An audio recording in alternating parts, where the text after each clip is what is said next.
What do mean by friendship? Friendship বলতে তুমি কি বোঝো? How many friends do you have? তোমার কতগুলো বন্ধু আছে? তোমার লাইফে বিভিন্ন টাইপসের ফ্রেন্ডস আছে। You have to understand.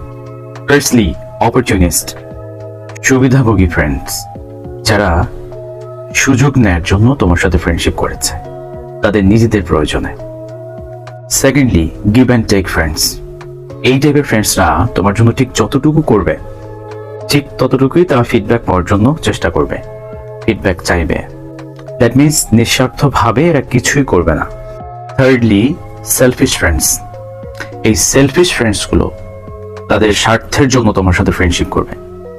যতক্ষণ পর্যন্ত এই স্বার্থ থাকবে ঠিক ততক্ষণ পর্যন্ত তার সাথে তোমার ফ্রেন্ডশিপ থাকবে। স্বার্থও চলে যাবে, ফ্রেন্ডশিপও নাই হয়ে যাবে। And lastly, real friends. And এটার ডেফিনেশনটা আমি এক্স্যাক্টলি জানি না, তোমরা কেউ জেনে থাকলে কমেন্টসে জানাও।